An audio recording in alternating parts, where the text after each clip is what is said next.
Pemirsa, jumpa kembali di channel Belajar dan Berbagi. Video kali ini kita akan belajar mengenai pengendalian perubahan desain dan pengembangan untuk produk-produk alat kesehatan.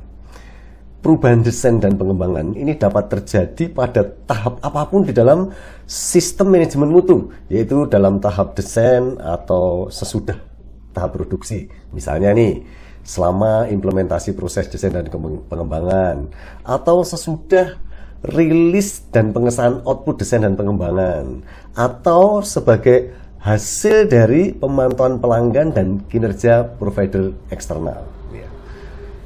Ketentuan mengenai perubahan desain dan pengembangan ini diatur dalam standar sistem manajemen mutu, seperti misalnya di ISO 9001 versi 2015, ISO 13485 versi 2016, maupun di dalam peraturan seperti misalnya Permenkes nomor 20 tahun 2017 mengenai CPAKB.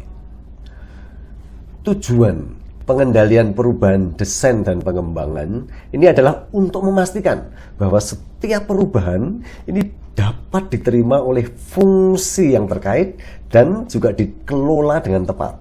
Salah satu pengendalian perubahan yaitu melakukan tinjauan terhadap perubahan desain.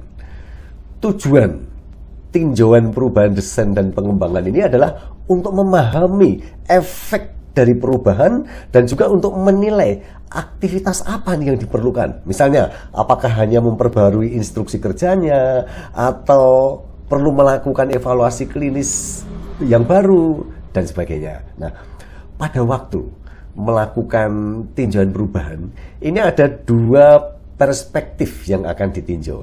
Yang pertama yaitu tentang evaluasi dampak dari perubahan terhadap sistem manajemen mutu. Dan yang kedua, evaluasi dampak perubahan terhadap alat kesehatan yang diproduksi. Ini misalnya saja efeknya terhadap intended use-nya, efeknya terhadap kinerja, terhadap keselamatan, terhadap kepatuhan terhadap standar ISO 13485, atau kepatuhan terhadap persyaratan peraturan yang relevan dan sebagainya. Langkah-langkah manajemen atau pengelolaan perubahan desain dan pengembangan ini antara lain, yang pertama, harus mengidentifikasi atau menerima permintaan perubahan. Yang kedua, memahami apa tujuan perubahan. Dan yang ketiga, melakukan perencanaan perubahan. Yang keempat, meninjau dan mengevaluasi perubahan tersebut. Yang kelima, melakukan verifikasi perubahan. Dan yang keenam, melakukan validasi perubahan. Yang ketujuh, menyetujui perubahan. Yang kedelapan, menerapkan perubahan. Dan yang kesembilan, memelihara rekaman dari perubahan desain dan pengembangan. Nah, bagaimana nih penjelasan dari langkah-langkah pengelolaan perubahan tersebut? Ikuti terus video yang satu ini.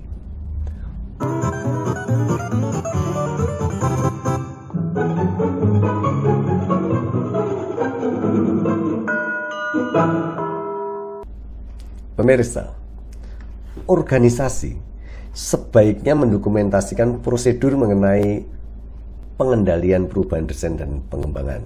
Dan prosedur tersebut antara lain meliputi yang pertama, proses untuk memastikan bahwa semua permintaan perubahan dapat ditangani dan ditinjau. Yang kedua, dalam prosedur tersebut menetapkan tanggung jawab dan wewenang setiap tahap pengelolaan perubahan. Misalnya nih, saat review, evaluasi, verifikasi, validasi, tanggung jawab untuk persetujuan, implementasi, dan sebagainya. Dan yang ketiga, prosedur tersebut harus mencakup menentukan cara mengajukan perubahan untuk ditinjau. Kemudian yang keempat, menentukan tinjauan termasuk pesertanya, inputannya, dan juga hasil yang diharapkan. Dan yang kelima yaitu menentukan rekaman yang diharapkan dan sebagainya. Nah, di dalam membahas pengendalian perubahan desain dan pengembangan, tentu saja saya menggunakan beberapa referensi. Antara lain ISO 13485 2016, A Complete Guide to Quality Management in the Medical Device industri. Kita akan bahas satu persatu. Yang pertama, mengidentifikasi perubahan atau permintaan perubahan. Contoh beberapa alasan untuk mengubah desain, ini banyak alasan-alasannya. Jadi yang pertama, misalnya contohnya, perubahan yang diperlukan sesudah adanya pelaksanaan tinjauan, atau sesudah terjadi verifikasi, atau sesudah dilakukan validasi desain dan pengembangan. Bisa juga adanya atau telah melakukan identifikasi adanya suatu kesalahan selama tahapan desain dan pengembangan. Kemudian yang lainnya lagi, yaitu adanya kesulitan yang dihadapi pada saat manufacturing, atau pada saat instalasi, atau pada saat servis. Kemudian juga perubahan terjadi karena untuk menanggapi terhadap aktivitas manajemen risiko. Atau dapat juga perubahan yang diminta oleh pelanggan atau pemasok. Atau perubahan yang diperlukan untuk tindakan korektif atau preventif. Demikian juga perubahan juga dapat terjadi karena diperlukan untuk pemenuhan keamanan atau pemenuhan peraturan atau syarat yang lainnya. Demikian juga perubahan juga dapat karena adanya perbaikan terhadap fungsi kinerja produk dan sebagainya. Kemudian yang berikutnya, tinjauan dan evaluasi perubahan. Perubahan dalam salah satu atau satu unsur dari alat kesehatan ini dapat menimbulkan perubahan pada unsur-unsur lain di dalam alat kesehatan. Dan juga bisa juga bahwa perubahan desain itu juga dapat bisa menyebabkan masalah-masalah baru. Nah, alasan itulah maka tinjauan dan evaluasi perubahan harus dilakukan. Untuk apa? Untuk memperhatikan ada atau tidak nih efek dari setiap perubahan itu terhadap desain dan juga terhadap kegiatan verifikasi atau validasi. Evaluasi perubahan ini diperlukan. Ini untuk menentukan bahwa perubahan pada alat kesehatan tidak mempengaruhi fungsinya, tidak mempengaruhi keandalannya, tidak mempengaruhi kinerja alat kesehatan, atau tidak menimbulkan risiko tambahan terhadap pengguna. Nah, oleh karena itu seluruh dampak perubahan harus diidentifikasi dan dievaluasi. Berikutnya yaitu verifikasi perubahan. Mengapa verifikasi perubahan itu perlu dilakukan? Antara lain untuk memastikan bahwa perubahan memang sudah direncanakan dan dilaksanakan dengan benar. Yang kedua, kegiatan yang diperlukan untuk implementasi perubahan itu sudah berjalan sesuai dengan rencana. Dan yang ketiga, semua output yang diharapkan sudah diterima dan hasilnya memuaskan. Berikutnya tentang validasi perubahan. Saat kita menerapkan perubahan desain, organisasi itu perlu menilai dan menentukan apakah diperlukan validasi ulang atau tidak. Nah, untuk apa sebenarnya validasi perubahan ini diperlukan?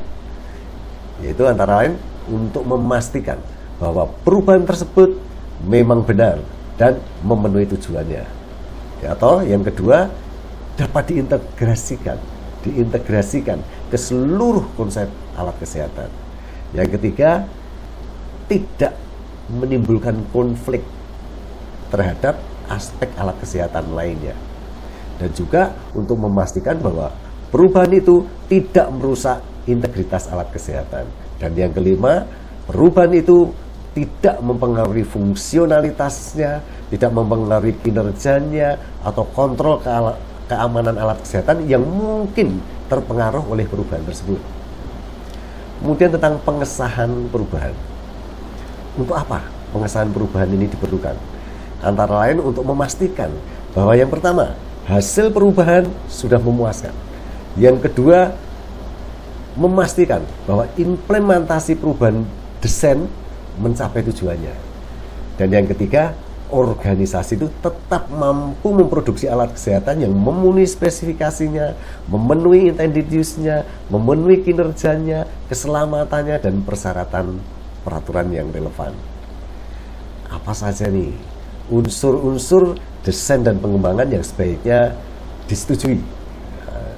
Antara lain, misalnya yang pertama, dokumentasi yang diubah. Misalnya saja rencana verifikasi, rencana validasi yang dimodifikasi. Yang kedua misalnya perubahan dari bill of material produk. Yang ketiga misalnya material atau komponen pengganti. Yang keempat misalnya komponen dan spesifikasi komponen yang baru. Kemudian yang kelima misalnya pemasok baru yang dipilih. Kemudian bisa juga input baru untuk desain dan pengembangan, misalnya kriteria penerimaan yang baru. Yang ketujuh misalnya hasil kegiatan verifikasi dan validasi perubahan. Kemudian yang perlu ditinjau lagi ya misalnya saja perubahan kondisi manufaktur. Yang kesembilan misalnya pengendalian risiko residual yang baru. Yang ke-10 misalnya spesifikasi manufaktur yang baru dan sebagainya ya. Kemudian memelihara rekaman kegiatan perubahan. Jadi rekaman yang terkait dengan perubahan ini perlu disimpan, perlu dipelihara untuk apa? Untuk memastikan ketertelusuran terkait dengan perubahan desain dan pengembangan. Nah, apa saja nih rekaman perubahan yang perlu disimpan? Ya, antara lain, yang pertama, hasil evaluasi pengaruh perubahan terhadap bagian-bagian utama atau terhadap produk atau terhadap servis. Kemudian yang kedua, rekaman yang terkait dengan tindakan yang dilakukan terhadap proses berikutnya yang terkena dampak. Misalnya saja pembelian yang mungkin terkena dampak, proses produksinya, penyediaan produk atau servis dan sebagainya. Yang ketiga, yaitu rekaman yang terkait dengan kesimpulan dari hasil tinjauan perubahan. Yang keempat, rekaman dan bukti verifikasi perubahan. Yang kelima, hasil penilaian perlu atau tidak dilakukan validasi ulang. Nah, ini juga perlu disimpan. Kemudian yang keenam, rekaman dan bukti validasi perubahan. Yang ketujuh, rekaman terkait dengan persetujuan perubahan. Kedelapan misalnya rencana terdokumentasi untuk mengimplementasikan perubahan dan sebagainya. Ya, demikian tadi kita telah belajar mengenai pengendalian perubahan desain dan pengembangan untuk produk-produk alat kesehatan. Semoga bermanfaat. Jumpa kembali di video selanjutnya dengan topik yang berbeda. Sampai jumpa.